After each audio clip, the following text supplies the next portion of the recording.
पशु परिचर भर्ती से संबंधित पशुपालन वाले भाग में हमारी जो प्रश्नोत्तरी सीरीज चल रही है उसमें आज हम पढ़ेंगे पशु रोग। इससे संबंधित जितने भी क्वेश्चन हैं वो आज हम पूरा करेंगे।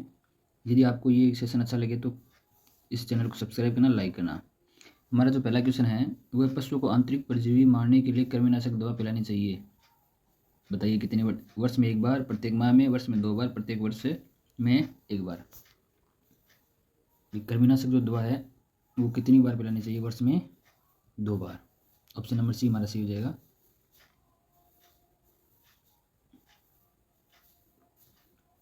ऑप्शन नंबर सी हमारा सही हो जाएगा। क्वेश्चन नंबर 2 देखिए,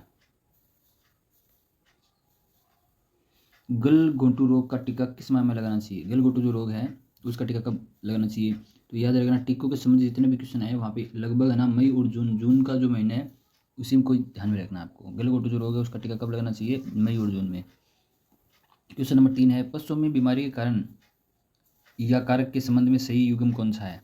रिंगवर्म, हार्मोन की गड़बड़ी से, डेगलाना, जीवाणु से, हेमोफीलिया, अनुवांशिक रोग है, रिकेट्स, कैल्शियम कमी से। कौन सा युग्म जो सही है बताइए?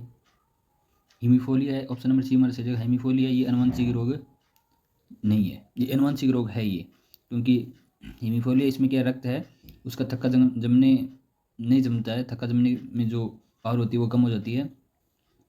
इसे रोयल रोग भी कहते हैं। हीमोफीलिया इसे क्या कहते हैं? रोयल रोग भी कहते हैं। तो हमें ध्यान रखना है ऑप्शन नंबर सी हमारे सही जगह। क्वेश्चन नंबर 4, पशुओं के छालों और घावों पर क्या लगाना चाहिए? पशु उनके छाले या घाव हो जाए तो उनमें हमें कपूर भी लगाना चाहिए, फिटकरी भी लगानी चाहिए, बोरी कम्बल। तो तीनों ऑप्शन नंबर डी हमारा सही हो जाएगा। कपूर या फिटकरी या फिर बोरी कम्बल, तीनों में से कोई एक लगा दें तो छाले और घाव सही होने में सहायता करते हैं। ऑप्शन नंबर डी हमारा सही हो जाएगा। क्वेश्चन नंबर 5, सफ़ेद कवदार मीठा व तीखी गंध का पदार्थ जो एल्कोहोल्ट ईथर का ग्लिसरीन में घुलनशील है क्या कहलाता है? सफ़ेद कवदार मीठा व तीखी गंध का पदार्थ जो एल्कोहोलेट ईथर का ग्लिसरीन में घुलनशील है उसे क्या कहते हैं? फिनोल। क्या कहते हैं? फिनोल। ऑप्शन नंबर ए हमारा सही हो जाएगा। क्वेश्चन नंबर 6, थनैला जो रोग से प्रभावित पशु अंग है, थनैला है उस रोग से क्या कौन सा पशु का अंग है वो प्रभावित होता है? तो थनैला रोग पहली बात तो कहाँ किस में होता है, कौन से पशु में होता है? जो दूध देने वाले जो पशु होते हैं ना उन पशुओं में क्या होता है? थनैला रोग होता है। तो यहाँ जितनी भी दूध बनाने वाली जो कोशिकाएं होती है, ग्रंथियाँ होती है, वो प्रभावित होती है। क्वेश्चन नंबर 7, पशुओं में आफरे की समस्या हेतु प्रयोग किया जाता है तारपीन का तेल, फिटकरी, पोटास और लाल दवा। लाल दवा किसी घाव पे काम में लेते हैं, फिटकरी तो अभी आपको बताया था जो घाव है छाले उन पे काम में लेते हैं। तारपीन का जो तेल है वो किसमें काम आता है? आफरे की समस्या से संबंधित आता है। तारपीन का तेल, अजवाइन, इस प्रकार का नमक का घोल, इस प्रकार का जो चीज़ें होती है वो आफरे की समस्या से संबंधित होती है, उनकी समस्या के लिए प्रयोग करते हैं। क्वेश्चन नंबर 8, कपूर का प्रयोग किसमें करते हैं? कपूर है उसका प्रयोग करते हैं जीवाणुरोधक व उत्तेजक, जवरोधी व गैसहर कीटनाशी, तीनों के लिए उपयोग करते हैं। कपूर का उपयोग जीवाणुरोधक उत्तेजक के लिए, जवरोधी व गैसहर के लिए, कीटनाशी के लिए। क्वेश्चन नंबर 9, पशुओं में रिंडरपेस्ट आरपी का टीका किस माह में लगाया जाता है? पशुओं में जो रिंडरपेस्ट है आरपी, इसका टीका कब लगाते हैं? तो मैंने आपको बताया था टीके लगभग जून के महीने के आसपास। कोई विशेष हुआ तो मैं अलग से बता दूंगा, अन्यथा लगभग आपको जून महीना जो याद रखना है। कोई भी जो टीका है उसका जो माह है लगाने का वो लगभग जून मिलेगा आपको, या उसके नियर बाय मिलेगा। तो याद रखना जून माह में आरपी का टीका लगाया जाता है। और आरपी का टीका कितने सालों पे लगाया जाता है ये भी बात है ना, 3 वर्ष के अंतराल पे। याद रखना ये बात, 3 वर्ष के अंतराल है ना उस पर क्या लगाना चाहिए? आरपी का टीका लगाना चाहिए। ये बात भी आपको ध्यान रखनी है। क्वेश्चन नंबर 10, मुंह पका खुरपका रोग में पशुओं के खुरों को धोने के लिए फिनाइल का घोल होता है। फिनाइल का घोल क्या होता है? 1%। ये भी क्वेश्चन इंपॉर्टेंट है। 1% जो घोल है फिनाइल का वो हमें यूज करना चाहिए। इससे ज़्यादा मात्रा में अगर यूज करेंगे तो पशु जो मुंह पका खुरपका की बजाय भी हम कहीं यूज करेंगे फिनाइल का, कोई फर्श धोने के लिए, दीवार धोने के लिए, तो वो हानिकारक हो सकता है। क्वेश्चन नंबर 11 की बात करें तो निम्न में से किस रोग के लक्षण मुंह में छले, आंख व नाक से पानी बहना है? बताइए। पशु प्लेग, गलघोंटू, एंथ्रेक्स। तो पशु प्लेग जो है उस रोग में क्या है? छाले मुंह में छाले हो जाते हैं, आंख व नाक से क्या है? पानी बहने लगे। तो ऑप्शन नंबर सी ए हमारा सी हो जाएगा। क्वेश्चन नंबर 12, चीड़ के वृक्ष से प्राप्त होने वाली मर्दन औषधि क्या है? चीड़ का जो वृक्ष से प्राप्त होने वाली मर्दन औषधि क्या है, वो है तारपीन का तेल। ये इंपॉर्टेंट है, तारपीन का तेल किसमें काम में लेते हैं, तारपीन का तेल अभी बताया। आफरे से संबंधित जितनी भी समस्या होती है उससे के लिए यूज करते हैं तारपीन का तेल, चीड़ के वृक्ष से प्राप्त होती है ये औषधि। क्वेश्चन नंबर 13, कत्थई रंग का पदार्थ जो पानी में घुलने पर सफेद होता है तथा पैरासिटिसाइड के रूप में काम में लेते हैं। कत्थई रंग का पदार्थ है, पानी में घुलने पर सफेद होता है। ऑप्शन नंबर जो 13 है, 13 के ऑप्शन है फिनाइल, कार्बोलिक एसिड, लाल दवा और प्रोक्स बी। तो जो वापस देखो, कत्थई रंग का पदार्थ जो पानी में घुलने पर सफेद होता है पैरासिटिसाइड के रूप में काम में लेते हैं, ये फिनाइल। और फिनाइल का कितने प्रतिशत घोल होना चाहिए, 1%। अभी आपको बताया 1% घोल होना चाहिए। क्वेश्चन नंबर 14, निम्न में से किस रोग में पशुओं में कैल्शियम का स्तर कम हो जाता है, कौन सा रोग है जिसमें कैल्शियम का स्तर कम हो जाता है। ऑप्शन नंबर बी हमारा सही हो जाएगा दूध जबर, इसे मिल्क फीवर भी कहते हैं। ये मिल्क फीवर होता है जैसे पशु जो ब्याने के बाद में उसमें कैल्शियम की मात्रा के बढ़ाने के लिए हम क्या है, बाहर से कैल्शियम का जो आर्टिफिशियल जो डब्बा वो लेके आते हैं दूध, उसको हम पशु को देते हैं, तो कैल्शियम की पूर्ति करने के लिए देते हैं। यदि कैल्शियम की कमी हो जाएगी तो वहाँ पे क्या है, उसका मिल्क है वो बहुत कम हो जाएगा। क्वेश्चन नंबर 15, क्वेश्चन नंबर 15 है पशु में एंथ्रेक्स रोग के लक्षण क्या है। शरीर का उत्ताप, सही बात है, उत्ताप है वो भी लक्षण है। खूनी दस्त, मुंह है नाक का गुद्दे से काला खून निकलना, तो उपरोक्त से भी हमारा सी हो जाएगा। ऑप्शन नंबर क्या, डी हमारा सी हो जाएगा क्वेश्चन नंबर 15 का।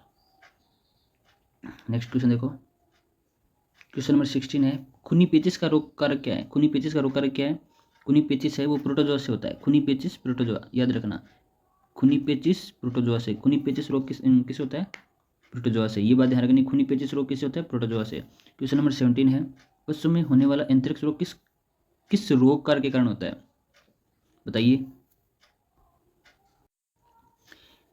पशु में होने वाला एंथ्रेक्स रोग किस रोग कारक के कारण होता है। सबसे पहले तो ये बात ध्यान रखनी है, तो एंथ्रेक्स रोग है वो किससे होता है, बैक्टीरिया से, जीवाणु जो होता है ना उससे होता है, जीवाणु है उससे होता है। अब जीवाणु को नाम बताना हमें, जीवाणु का नाम बताने के लिए देखो, बेसिल्स टर्मिनल, बेसिल्स एंथ्रेसिस, पास्चुरेला ओविस। तो बेसिल्स एंथ्रेसिस है, इससे क्या होता है, एंथ्रेक्स जो रोग होता है।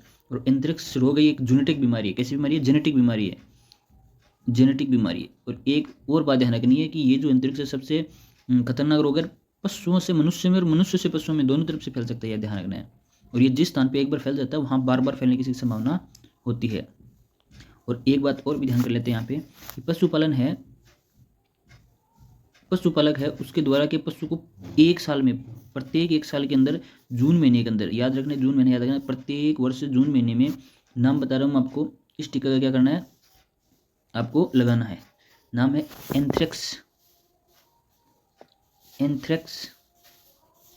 एंथ्रेक्सपोर वैक्सीन, एंथ्रेक्सपोर वैक्सीन है। इस प्रकार के टीका का क्या करना है, हमें जून महीने में इस रोग से संबंधित लगाना है, ठीक है। क्वेश्चन नंबर 17 हो गया। क्वेश्चन नंबर 18, क्वेश्चन नंबर जो 18 है रानीखेत रोग से प्रभावित अंग है। रानीखेत रोग है वो, सबसे पहले हमें ये बात ध्यान रखनी, रानीखेत रोग कौन से पशुओं में होता है, रानीखेत रोग कौन से पशुओं में होता है, ये मुर्गियों में सबसे ज़्यादा होता है। मुर्गी है उसमें सबसे ज़्यादा रोग, सबसे खतरनाक रोग होता है। और इसके प्रभावित अंग है वो श्वसन तंत्र और तंत्रिका तंत्र दोनों ही है, श्वसन तंत्र और तंत्रिका तंत्र दोनों ही इससे प्रभावित रोग है, ये याद रखना है। और रानीखेत रोग है बहुत खतरनाक होता है, इसका कोई भी बचाव नहीं है, इसका बचाव है केवल उपचार, इसका केवल बचाव है ना वो ही उपचार है, और कोई उपचार नहीं इसका, कोई इसका टीका वगैरह नहीं बना है, ये बात ध्यान रखना। और इसी प्रकार का एक रोग है मुर्गियों में ही होता है, उसका नाम है मोरेक्स। तो मोरेक्स है, ये भी एक मुर्गियों में होने वाला रोग है। तो मुर्गियों में दो प्रकार के रोग होते हैं, एक तो होता है रानीखेत और एक होता है मोरेक्स। तो मोरेक्स है वो भी एक संक्रामक भयंकर रोग है, इसकी भी कोई टीका नहीं बना है, इस रोग का कोई उपचार नहीं है, केवल बचावी उपचार। याद रखना मोरेक्स और रानीखेत किससे संबंधित हैं, मुर्गियों से संबंधित है। क्वेश्चन नंबर 19, पेट साफ करने हेतु बड़े पशुओं को अरंडी के तेल की मात्रा कितनी दी जाती है। पेट साफ करने के लिए जो बड़े पशु है उनको अरंडी की मात्रा कितनी दी जाती है, बताइए।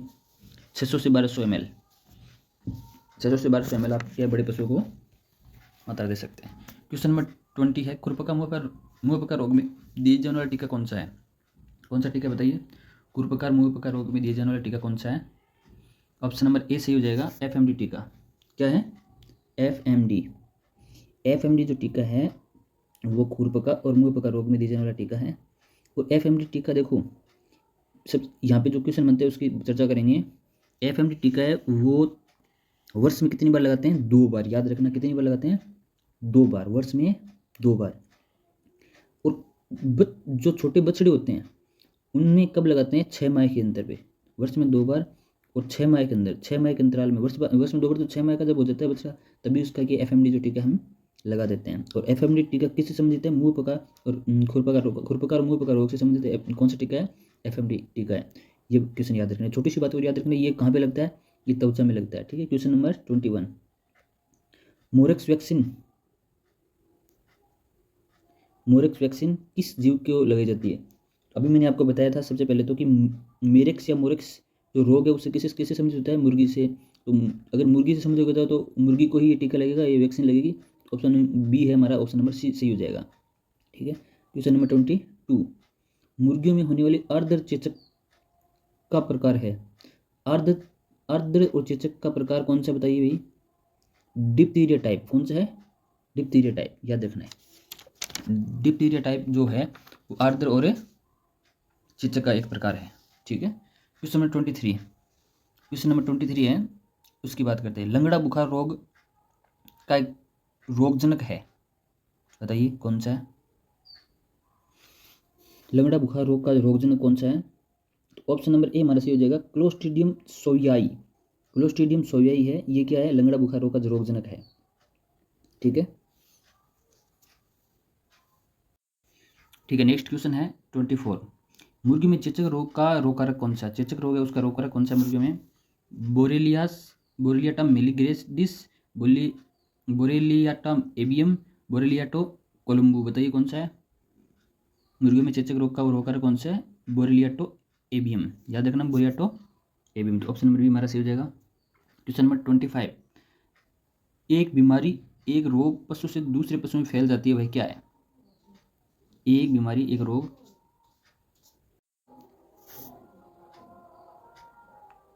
सांसर्गिक रोग है, इसे क्या छूत बीमारी भी कहते हैं? क्या कहते हैं? छूत की बीमारी भी कहते हैं। यह एक पशु से दूसरे पशु में टच होने, संपर्क में आने से होती है। क्वेश्चन नंबर 26, पशुओं में चिचड़ी बुखार का रोग क्या होता है? चिचड़ी जो बुखार है वो किससे होता है? प्रोटोजोआ से होता है। किससे होता है? प्रोटोजोआ से होता है। क्वेश्चन नंबर 27, निम्नलिखित में हल्के रेचक का उदाहरण है। हल्के जो रेचक है उसका क्या उदाहरण है? इसबगोल की भूसी। क्या है? इसबगोल की भूसी। क्वेश्चन नंबर 28, मुर्गियों में होने वाला रानीखेत रोग है, जो रानीखेत है ये विषाणु जनित है। क्या है? विषाणु जनित है। याद रखने की बात, रानीखेत किस में होता है? एक तो होता है मुर्गियों में, ये बात याद रखनी है। और जो रानीखेत रोग है ये किसके द्वारा होता है? ये विषाणु से होता है। किसके द्वारा होता है? विषाणु से होता है। ये दोनों बात आपको ध्यान रखनी है, इंपॉर्टेंट है। और मुर्गी में दूसरा होने वाला एक रोग और बताया था, दूसरा नाम उसका क्या नाम है? उसका नाम है मोरेक्स। क्या नाम है? मोरेक्स जो रोग है वो भी किस में होता है? वो भी मुर्गियों में होता है। और दोनों ही विषाणु जनित रोग है, ये भी ध्यान रखना, दोनों ही विषाणु जनित रोग है। ठीक है, क्वेश्चन नंबर 29, टिम्पेनाइटिस आफरा एक रोग है, किसके द्वारा होता है? आफरा। आफरा है ये कोई वायरस से जीवाणु जनित नहीं है, केवल आहार से संबंधित है। यदि कोई गिल्ली घास खा ले, कोई जहरीली घास खा ले पशु, तो इस प्रकार से वो क्या है? उसको आफरा जाता है। ये कोई वायरस के द्वारा, फफूंदी के द्वारा नहीं है, आहार जनित है। क्वेश्चन नंबर 29 हो चुका। 30, मेस्टाइटिस रोग पशुओं में किसके द्वारा होता है? मेस्टाइटिस रोग है पशुओं में किसके द्वारा होता है? बताइए। जीवाणु के द्वारा। किसके द्वारा होता है? जीवाणु के द्वारा। 31, क्वेश्चन नंबर 31, पशुओं में होने वाला खुरपका मुंह रोग के रोगकारक हैं। खुरपका मुंहपका रोग वायरस से होता है, यह भी बताया था आपको। खुरपका और मुंहपका रोग किससे होता है? वायरस से होता है। ठीक है, क्वेश्चन नंबर, इसमें एक बात और भी ध्यान रखनी है आपको कि खुरपका और मुंहपका रोग में जो वैक्सीन काम में आती है वो FMD। कौन सी है? FMD जो वैक्सीन है, FMD वैक्सीन है, वो भी काम में आती है, याद रखना। क्वेश्चन नंबर 32, गाय में दुग्ध जगर रोग किसी कमी से होता है? कैल्शियम कमी से, ये बताया था, मिल्क फीवर। 33, क्वेश्चन नंबर 33, पशु प्लेग रोग में प्रभावित अंग है आहारनाल। पशु जो प्लेग है उसमें जो प्रभावित अंग कौन सा है? आहारनाल है। कौन सा है? आहारनाल। ये बात ध्यान रखना आपको, इम्पोर्टेंट है। Question number 34। इसके अलावा और क्या बात याद रखनी है पशु प्लेग से संबंधित? पशु प्लेग है ये वायरस जनित रोग है, ये बात ध्यान रखनी है। ये कैसा रोग है? ये वायरस जनित, प्लेग वायरस जनित रोग है, एक बात ये याद रखनी है। इसके अलावा और बात याद रखें तो इसमें जो टीका काम में लेते हैं वो कौन सा है? वो है रिंडरपेस्ट टीका। कैसा है? रिंडरपेस्ट। रिंडरपेस्ट जो टीका वो भी हम क्या करते हैं? काम में लेते हैं। तो इतनी बात हमें पशु प्लेग से समझ याद रखनी है। पशु प्लेग में रोग है वो प्रभावित अंग कौन सा इसमें? वह आहारनाल। कौन सा? आहारनाल। रिंडरपेस्ट टीका काम में लेते हैं। और ये कैसा है? इस किससे होता है? ये वायरस जनित है। किससे? ये वायरस जनित है। Question number 34। क्वेश्चन नंबर जो 34 है उसमें बात करें तो पशु माता रोग में रोगी पशु का कौन सा अंग प्रभावित होता है? पशु माता जो रोग है उसमें रोगी का कौन सा अंग प्रभावित होता है? बताओ। पशु माता रोग में आहारनाल है। अब एक बात याद और रखना है कि पशु माता रोग किसको कहते हैं? ये बताओ। पशु माता रोग कुछ नहीं है, पशु प्लेग है ना, पशु प्लेग। इसी को दूसरा नाम क्या? पशु माता रोग है। पशु प्लेग का दूसरा नाम पशु माता रोग है। इसमें आहारनाल ही है, जो आहारनाल है उसी को प्रभावित करती है। क्या करते हैं? आहारनाल को। तो पशु माता रोग और पशु प्लेग दोनों ही क्या है? एक ही रोग के दो नाम हैं, वायरस जनित होते हैं। और रिंडरपेस्ट इसका जो टीका काम में लेते हैं। ये तीन बात है इंपॉर्टेंट है ये। Question number 35। पशु में होने वाले पशु माता रोग के मुख्य लक्षण है। वापस ही क्वेश्चन आ गया इसी संबंधित। पशु माता रोग अर्थात प्लेग। शरीर का तापमान बढ़ना, ठीक है, आंख में नाक से पानी बहना, गोबर पतला और रक्त के साथ आना, तो उपरोक्त बीमारी क्या हो जाएगा? सिर जाएगा। पशु का तापमान भी बढ़ता है, आंख में नाक से पानी आता है, गोबर पतला व रक्त के साथ आना आता है। इस कारण इस रोग को क्या कहते हैं? देखो कारण क्या है? कारण है गोबर पतला व रक्त के साथ आना। इस कारण इस रोग को क्या कहते हैं? पोकनी रोग भी कहते हैं। क्या कहते हैं? पोकनी रोग भी कहते हैं। ये बात देखो इंपॉर्टेंट है। क्या कहते हैं? पोकनी रोग। तो पशु प्लेग है वो उसे क्या कहते हैं? पशु माता रोग भी कहते हैं, पशु प्लेग रोग भी कहते हैं। और गोबर पतला और रक्त के साथ आता है, इस कारण क्या कहते हैं? पोकनी रोग भी कहते हैं। क्या कहते हैं? पोकनी रोग भी कहते हैं। ठीक है। Question number 36। क्वेश्चन नंबर 36 में पशु में होने वाला खुरपका और मुंहपका रोग से बचाव के लिए प्रयुक्त वैक्सीन कौन से है? मैंने आपको बताई थी एफएमडी वर्ष में कितनी बार? 2 बार।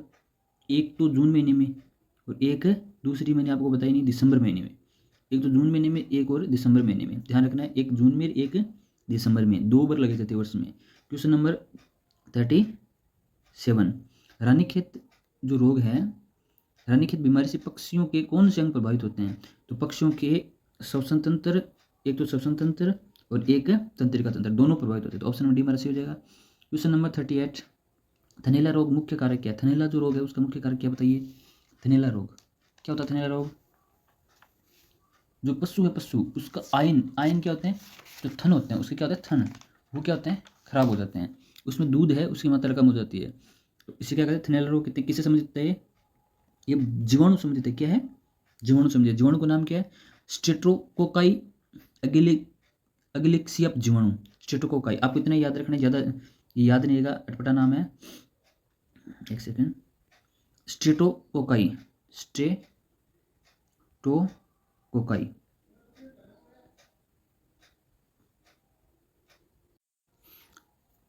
स्ट्रेप्टोकोकाई एगिलिसिया नाम से जीवाणु है, लेकिन आपने स्ट्रेप्टोकोकाई याद रखना है।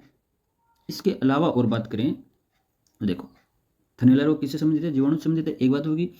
एक बात और याद रखनी, ये देसी नस्ल की गायों की अपेक्षा संकर जो गाय हैं उसमें ज़्यादा होता है। पहली बात तो ये थनैला रोग किसमें ज़्यादा होता है? गायों में होता है।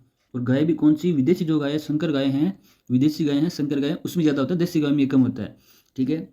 तो उसकी मृत्यु नहीं होती, लेकिन दूध है, उस दूध और उसके जो ऐन है, थन है, वो खराब हो सकते हैं। और इसका बचाव क्या है? इसका बचाव कुछ नहीं है, इसका बचाव सिर्फ साफ सफाई है। ठीक है। Question number 39। खुरपका और मुंहपका रोग में छालों के लिए प्रयुक्त क्या करते हैं? छालों के लिए क्या प्रयोग करते हैं? पोटास, स्वागा, बोरिक एसिड, तीनों उपयोग करते हैं। तो ऑप्शन नंबर डी हमारा सही है। छालों के लिए क्या उपयोग करते हैं? पोटास, स्वागा, बोरिक एसिड। Question number 40। कुक्कुट पॉक्स जनित रोग है। कुक्कुट पॉक्स किससे जनित है? ये वायरस जनित है। पॉक्स जितने भी होते हैं सब वायरस जनित होते हैं, याद रखना। कोई भी पॉक्स हो वो सब वायरस जनित होते हैं।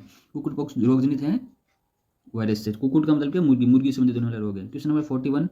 पशुओं को आंतरिक परजीवी मारने के लिए कृमिनाशक दवा पिलानी चाहिए। कितनी बार पिलानी चाहिए? वर्ष में 2 बार। ये इंपॉर्टेंट क्वेश्चन है। Question number 42। आफरा जो रोग है, आफरा रोग है, एक सेकेंड, आफरा रोग संबंधित है इकट्ठे होने के कारण। जो रुमेन है उसमें जो गैस है उसमें इकट्ठे होने के कारण क्या हो जाता है, आफरा रोग होता है। क्वेश्चन नंबर 43, दूध में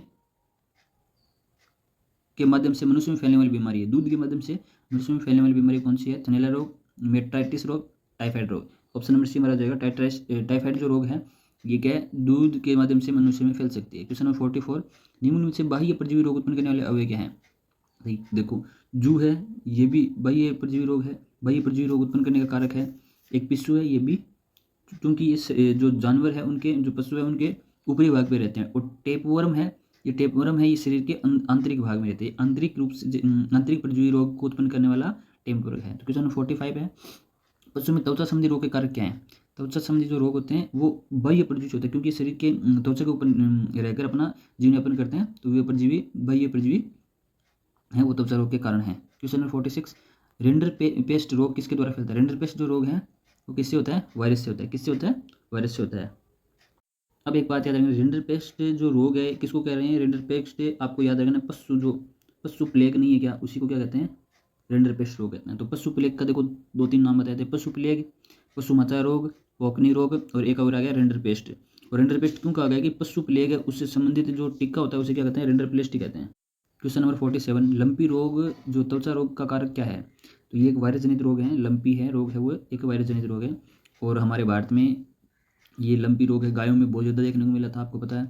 इससे बहुत सारी गायें मर चुकी है, और एक वापस इस सीजन में लंपी रोग की वापस शुरुआत हो चुकी है, ध्यान रखें आप।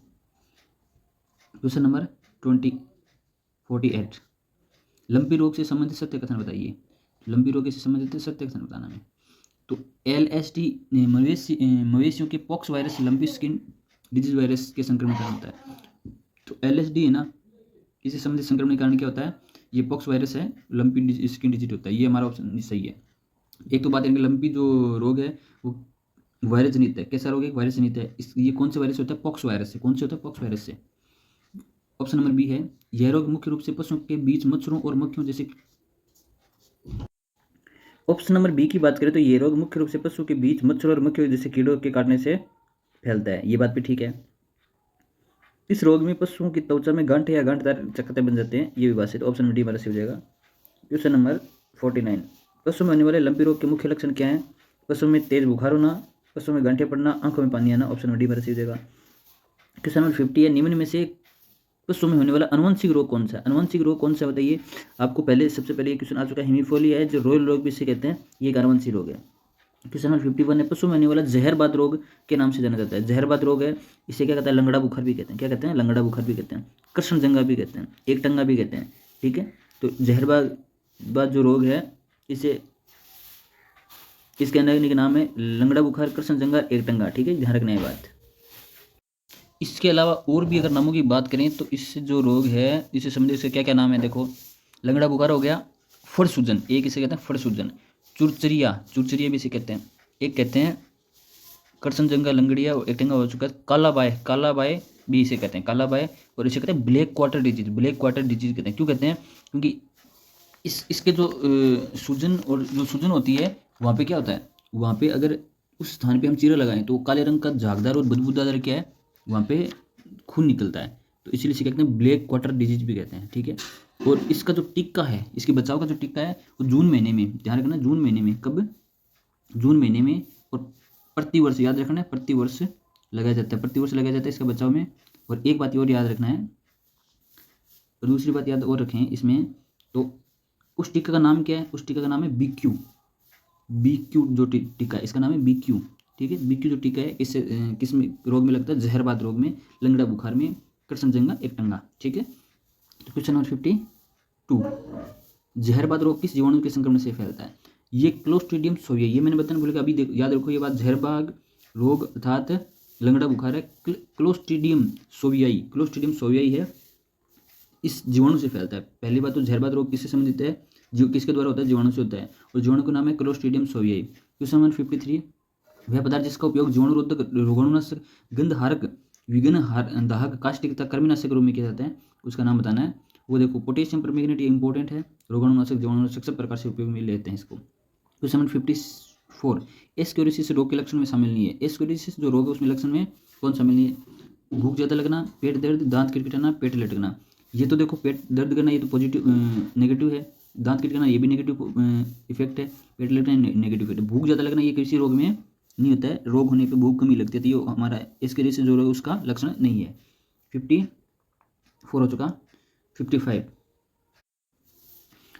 है मुर्गियों में पाए जाने वाला संक्रामक रोग है जो हर्पीस बी ग्रुप नामक वायरस से होता है। देखो मैंने आपको 2 रोग बताए थे इसमें, एक तो रोग बताया था रानीखेत, एक तो रानीखेत था, एक तो क्या था रानीखेत, और दूसरा रोग था मोरेक्स, दूसरा रोग था मोरेक्स। दूसरा जो मोरेक्स रोग है ना वो किससे होता है, वो हर्पीस बी ग्रुप से होता है। हर्पीस बी ग्रुप है, इससे क्या होता है वायरस, इस वायरस से क्या होता है मोरेक्स होता है। और रानीखेत वो भी वायरस से होता है, लेकिन मोरेक्स से वो हर्पीस बी ग्रुप से होता है, याद रखने की बात। क्वेश्चन नंबर 56, एस्केरियोसिस रोग में दी जाने वाली दवा क्या है, थायोमेंडाजोल, मेबेंडाजोल, पिपोराजिन। तो ऑप्शन नंबर डी हमारे हो जाएगा, तीनों ही काम में लेते हैं। 57, नवजात पशु की नाभि में सूजन व मवाद इस रोग का लक्षण है, बताना है हमें।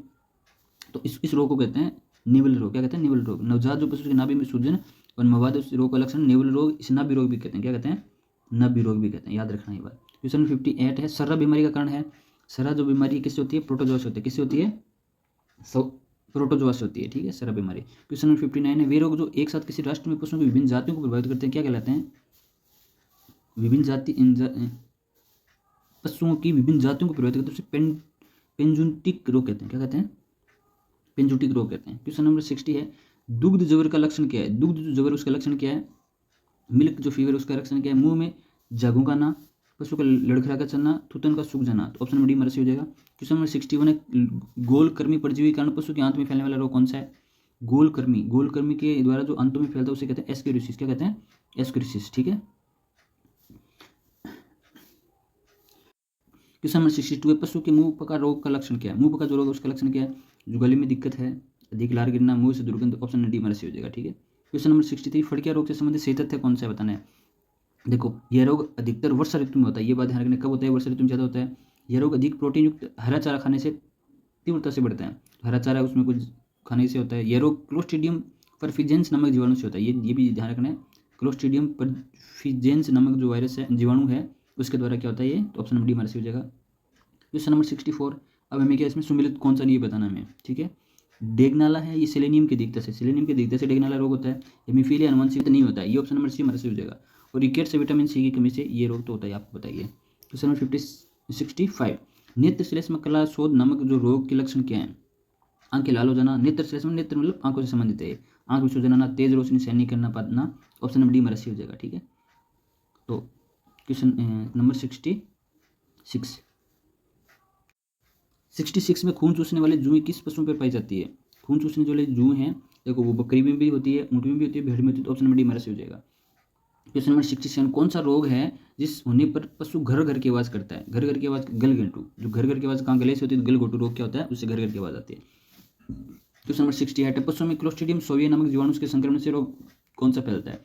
तो अभी बताया था आपको, क्लोस्ट्रीडियम सोविये जहरबाग या लंगड़ा बुखार भी कहते हैं, जहरबाग लंगड़ा बुखार भी कहते हैं। क्वेश्चन नंबर 69 है, भैंसों में होने वाला गलघोंटू जो रोग है नमक जीवाणु के द्वारा फैलता है। बताओ भैंसों में गलघोंटू रोग किसके द्वारा फैलता है, भैंसों के द्वारा। तो भैंसों का देखो एक तो जो वैज्ञानिक नाम है उसे बुबिलिस कहा जाता था। तो ये ऑप्शन नंबर डी पास्चुरेला बुबिलिस सेप्टिका, ध्यान रखना ये बात। और जो भेड़ों में यही जो गलघोंटू रोग होता है तो वो क्या था, ओवियस, पास्चुरेला ओवियस है, ये भेड़ों में होता है। किस में होता है ये, भेड़ है उसमें किसके द्वारा होता है, पास्चुरेला ओवियस से। और भैंसों में होता है ये बुबिलिस से, ठीक है, ये बात ध्यान रखनी है। क्वेश्चन नंबर 17 है, गलघोंटू रोग हेतु टीकाकरण के संदर्भ में सत्य कथन कौन सा है। गलघोंटू रोग से बताना हमें। देखो यह टीका 5 ml चमड़ी के नीचे लगाता है, 5 ml चमड़ी, ये बात सही है। ये टीका जून और दिसंबर में लगाता है, जून और दिसंबर आपको याद ही रखना है। वर्ष में 2 बार लगाया जाता है, ये भी याद रखना है। ये टीका वर्ष में 2 बार अनिवार्य है, मतलब लगाना अनिवार्य। तो ऑप्शन डी हमारा सही हो जाएगा। तो गलघोंटू रोग के लिए टीकाकरण वर्ष में 2 बार, जून और दिसंबर में, 5 ml चमड़ी के नीचे रहते हैं। तो तीनों बातें सही है। क्वेश्चन नंबर 71 है, भेड़ बकरी में इंटेरोटॉक्सीमिया रोग का जनक क्या है। इंटेरोटॉक्सीमिया, याद रखना ये बात क्या है। ऑप्शन नंबर सी हमारा सही हो जाएगा, क्लास्ट्रीडियम परफिजेंस हमारा क्या है, सही है ये। 72 है, निम्न में से किस रोग में पशु के मुख्य रूप से श्वसन नाल प्रभावित होती है। बताइए श्वसन नाल कौन सी रोग में होती है प्रभावित है, गलघोंटू में। किसमें होती है, गलघोंटू में, श्वसन से ही संबंधित है ये। क्वेश्चन नंबर 73, सिफिंग फीवर रोग का जनक है। सिफिंग फीवर रोग का जनक क्या है, पास्चुरेला ओविस, पहली बात तो ये याद रखनी कि सिपिंग फ्यूर किसे कहते हैं, सिपिंग फ्यूर कहते हैं गलघोटू रोग को। क्या कहते हैं, गलघोटू जो रोग है उसे क्या कहते हैं, सिपिंग फ्यूर कहते हैं। तो इसका जनक क्या है, देखो जनक की बात करें तो पास्चुरेला ओवियस से ये भी है, पास्चुरेला बुबिलिस से ये भी है, ठीक है, पास्चुरेला जो बुबिलिस से ये भी है, पास्चुरेला बोविस, ठीक है, ये तीनों नाम है, ऑप्शन नंबर डी है। इसमें और भी बात करते हैं, इसकी और बात करें तो देखो पास्चुरेला ओवियस, पास्चुरेला बुबिलिस, बुबेली सेप्टिका, पॉलिस बोविस्टिका। देखो बुबिलिस तो अभी आपको बताया ऊपर की तरफ, भैंस में जो रोग होता है ना, ये जो गिलगोटो रोग होता है बुबिलिस सेप्टिका कहते हैं। और पास्चुरेला बोविस्टिक ये किस में होता है, गाय में होता है, किस में होता है, गाय में होता है। ओविस किस में होता है, भेड़ और बकरी दोनों में होता है, भेड़ और बकरी है उसमें क्या होता है, पास्चुरेला ओविस होता है, ठीक है। तो ऑप्शन नंबर डी हमारा क्या हो जाएगा, सी हो जाएगा। क्वेश्चन नंबर 74, रानीखेत बीमारी के उपचार हेतु उपयुक्त वैक्सीन क्या होती है, F1 स्ट्रेन और R2B स्ट्रेन दोनों ही होते हैं। क्या होती है, F1 स्ट्रेन और R2B स्ट्रेन दोनों होती है। तो ऑप्शन नंबर सी हमारा सही हो जाएगा। क्वेश्चन नंबर 75 है, पशु में होने वाली बीमारियों के वर्गीकरण का आधार क्या है, रोग कारक पीड़ित अंग रोग विभाजन। तो रोग के कारण पीड़ित अंग रोग विभाजन, तीनों ही ऑप्शन हमारे सही, ऑप्शन नंबर डी हमारा सही हो जाएगा, ठीक है। 76, प्रतिजन ऐसा पदार्थ है जो, इन ऑप्शनों में बताना है, शरीर ताप को कम करता है, हानिकारक बैक्टीरिया को नष्ट करता है, प्रतिरक्षा तंत्र को परिवर्तित करता है, विष के प्रतिकार के रूप में प्रयोग किया जाता है। क्या क्या होगा इसका ऑप्शन नंबर बताइए, ऑप्शन नंबर सी सी। प्रतिरक्षा तंत्र को क्या करता है, परिवर्तित क्या करता है, परिवर्तित करता है प्रतिरक्षा तंत्र को, ठीक है। तो ऑप्शन नंबर सी सी हो जाएगा। क्वेश्चन नंबर 77, किस वैज्ञानिक चिकित्सक ने पहली बार टीकाकरण की शुरुआत की थी, पहली बार टीकाकरण की शुरुआत किसने की थी बताओ, एडवर्ड जेनर ने। क्या कहता है, एडवर्ड जेनर ने। चेचक का जो टीका की खोज किसने की थी, एडवर्ड जेनर ने की थी। तो सबसे पहले टीकाकरण की शुरुआत किसने की थी, एडवर्ड जेनर ने, ठीक है। 77 के बाद में क्वेश्चन नंबर 78, पशु की अवस्था के लक्षण हैं, अस्वस्थता के जो लक्षण हैं वो क्या है, पशु का लंगड़ाना, दीवार खंभे सिर मारना, असामान्य तरीके से घूमना। तो ऑप्शन नंबर डी हमारा सही हो जाएगा। क्वेश्चन नंबर 79 है, पशु स्वस्थ पशु में देखने वाले लक्षण है, चमकदार त्वचा, सामान्य श्वसन दर, सतर्क आंखें। तो ऑप्शन नंबर डी हमारा सही हो जाएगा। क्वेश्चन नंबर 80, रोगी जो पशु है में दिखाई देने वाले लक्षण क्या है, रोगी जो पशु है तो खाना पीना बंद करते, बात सही है, सुस्त और निस्तेज आंखें, ये भी सही है। त्वचा बात से सख्त और रुखी हो जाए, तो ऑप्शन नंबर डी हमारा सही हो जाएगा। क्वेश्चन नंबर 81, किस उम्र के बच्चे को ब्रुसेलोसिस का टीका लगाया जाता है, तो 2 से 6 महीने का जो बछड़ा है उसको क्या करना है, ब्रुसेलोसिस का टीका लगाना चाहिए, ठीक है, लगाना हमें चाहिए। 82, गाय और भैंस में नाड़ी दर का मापन किया जाता है, गाय और भैंस है उसकी जो नाड़ी है उसका मापन किया जाता है काक्सिजियल धमनी, काक्सिजियल धमनी ये कहाँ होती है, पूंछ में होती है, कहाँ होती है, पूंछ में होती है। गाय और जो भैंस है उसकी पूंछ में होती है काक्सिजियल धमनी। क्वेश्चन नंबर 83, भेड़ की नाड़ी दर प्रति मिनट क्या होती है, भेड़ की जो नाड़ी दर है वो प्रति मिनट होती है 70 से 80, ठीक है, कितनी होती है, 70 से 80, ठीक है। ऑप्शन नंबर, क्वेश्चन नंबर 84, इनमें सम्मिलित नहीं है वो बताना हमें। नाड़ी दर दे रखी है, भैंस की नाड़ी दर, भेड़ की, ऊंट की, सूअर की, बताओ कौन सी नहीं है। देखो भैंस की 40 से 45 सही है, भेड़ की 40 से 50 दे रखी है, लेकिन भेड़ की 40 से 50 होती नहीं है, भेड़ की होती है 70 से 80। क्या होती है, 40 से 50 ना, 70 से 80 होती है। तो ऑप्शन नंबर बी मेरा सही हो जाएगा। और भी देखें, ऊंट की 28 से 32, सूअर की 60 से 80, ये बात सही है। तो मैं एक बार आपको सब ये सबके लिए बता देता हूँ। देखो जो गाय है, गाय की होती है 40 से लेकर 50, 40 से लेकर 50 नाड़ी प्रति मिनट होती है, ठीक है। भैंस की बात करें तो 40 से 45, मतलब 5 ज़्यादा होती है गाय से, 40 से लेकर 45। भेड़ और बकरी है उन दोनों की, याद रखना, भेड़ और बकरी है उन दोनों की होती है 70 से 80, भेड़ और बकरी दोनों कितनी होती है, 70 से 80। ऊँट की 28 से 32, ऊँट की 28 से 32, सूअर की 60 से 80, सूअर की 60 से 80। इसके अलावा बात करें तो घोड़ा है, घोड़े की होती है 32 से 40। कुक्कुट की होती है, कुक्कुट जो मुर्गी होती है उसकी कितनी होती है, 200 से 400, याद, ये इंपॉर्टेंट है, 200 से 400 नाड़ी प्रति मिनट, ठीक है। ऑप्शन नंबर बी सी हो जाएगा। 85, भेड़ के शरीर का औसत तापमान कितना होता है, भेड़ के जो शरीर है उसका औसत तापमान होता है 39 डिग्री सेल्सियस, 39 डिग्री सेल्सियस। इसके अलावा और पशु की बात करें तो भेड़ की बाद में देखो, भेड़ और बकरी दोनों का औसत तापमान कितना होता है, 39 होता है। क्या होता है, भेड़ और बकरी दोनों का होता है 39 होता है। इसके अलावा बात करें तो घोड़ा है, घोड़ा की होते हैं 38 डिग्री, घोड़ा है उसका 38 डिग्री सेल्सियस होता है। और गाय और भैंस है उसकी होती है 38.5 डिग्री सेल्सियस, गाय और भैंस है 38.5 डिग्री सेल्सियस। और सूअर की बात करें तो 39, सूअर की बात करें 39.5% क्या होती है, 9 डिग्री सेल्सियस क्या होती है, 39.5 डिग्री सेल्सियस बेड की औसत तापमान होता है। और मुर्गी की बात करें तो 41.7 डिग्री सेल्सियस क्या होती है, मुर्गी का औसत तापमान होता है। ठीक है, तो ये। और ऊँट की बात करें तो देखो ऊँट है, देखो वो सुबह का जो टाइम होता है ना, वहाँ पे इसमें ऊँट में दो चीज़ें देखनी पड़ती है। सुबह का टाइम होता है तो 93.2 डिग्री फ़ारेनहाइट, ठीक है, याद रखना है। और इसे 34 डिग्री सेल्सियस भी हम कह सकते हैं। तो हम अगर सेल्सियस में देखें इस चीज़ को, तो सेल्सियस में देखें तो सुबह का जो टाइम है वहाँ पे 34 डिग्री सेल्सियस, और अगर शाम की बात करें तो 37 डिग्री सेल्सियस ऊँट में औसत तापमान होता है। ठीक है, तो हम नेक्स्ट क्वेश्चन देखते हैं। क्वेश्चन नंबर 85 हो चुका है। 86, पशु के कोख को उठने और गिरने को गिन कर मापी क्या जाती है। सबसे अंदर है उसको क्या कहते हैं, पशु है उसकी जो कोख है उठना और गिरना क्या है, से सबसे अंदर मापी जाती है। 87 है, पशु के एक निश्चित भाग को प्रभावित करने वाले रोग क्या हैं। एक निश्चित भाग को प्रभावित करते हैं वो क्या कहलाता है, स्थानीय रोग कहलाते हैं। ठीक है, क्वेश्चन नंबर 88 है, दुग्ध ज्वर किसकी कमी से होता है। दुग्ध ज्वर मिल्क फीवर है, ये कैल्शियम की कमी से होता है। क्वेश्चन नंबर 89 है, सीरम वैक्सीन को पशु में एक साथ लगवाना चाहिए, लगवाना क्या कहलाता है। सीरम और वैक्सीन को पशु में एक साथ लगवाना क्या कहलाता है, ये सीरो वैक्सीनेशन कहलाता है। क्या कहलाता है, सीरो वैक्सीनेशन, एक साथ लगवाना सीरो वैक्सीनेशन। ठीक है, क्वेश्चन नंबर 90 है, पशु के पुट्ठे पर गहराई तक लगाए जाने वाले इंजेक्शन क्या कहलाते हैं। पुट्ठे पर गहराई तक लगाते हैं उन्हें कहते हैं अंतःपेशी इंजेक्शन। क्या कहते हैं, अंतःपेशी इंजेक्शन। ठीक है, पुट्ठे पर पेशी इंजेक्शन। 91 गायों में गलघोटू एचएस का टीकाकरण कौन से महीने में किया जाना चाहिए, कौन से महीने में किया जाना चाहिए, ये इंपॉर्टेंट है। देखो यहाँ पे कहीं जून दिखाई दे रहा है क्या, कहीं जून दिखाई नहीं दे रहा, और जून के पास में कौन सा, मई है, तो ऑप्शन नंबर ए हमारा सही हो जाएगा। जून गलघोटू जो रोग है वो मई और जून में लगाया जाता है। क्वेश्चन नंबर 92, एक दिन के मुर्गी के चूजे को किन बीमारियों का टीका लगाया जाता है। रानीखेत है, इसका टीका जरूरी लगाना जरूरी है, नहीं तो सबसे भयंकर बीमारी है, इससे मुर्गियों की मौत शुरुआत हो जाती है तो बचना मुश्किल हो जाता है। एक दिन की मुर्गी के चूजे को रानीखेत की बीमारी से टीका लगाना चाहिए। 93, गो पशु में गलघोटू के लिए प्रथम टीकाकरण कब करना चाहिए। तो गो पशु है उसमें गलघोटू रोग के लिए 4 से 6 जो माह है उसमें पहला टीका लगा देना चाहिए। 94 है, मुर्गी में फाउल फॉक्स व्याधि से बचाने के लिए टीकाकरण की सही उम्र क्या है। ये 6 से 8 सप्ताह है, जो मुर्गी है उसमें 6 से 8 सप्ताह में फाउल फॉक्स है उससे बचाने के लिए आपको टीकाकरण क्या कर देना चाहिए। 95 है, गलघोटू के लिए टीकाकरण की उम्र कितनी निर्धारित है। गलघोटू के लिए 6 माह से ऊपर, 6 माह के ऊपर आप गलघोटू का जो टीकाकरण कर सकते हैं। 96 है, खुरपका मुंह पका रोग है और गलघोटू रोग के टीके का क्या नाम है। खुरपका मुंह पका गलघोटू रोग के टीके का नाम क्या है, बायोवेक। क्या नाम है, बायोवेक है। ठीक है, 97 है, ब्रुसिलोसिस बीमारी का टीका कौन सा है। ब्रुसेला अबार्टस। ठीक है, बात ध्यान रखनी है। क्वेश्चन नंबर 98, निम्न में से किस टीके की प्रतिरक्षा अवधि जीवन पर्यंत होती है।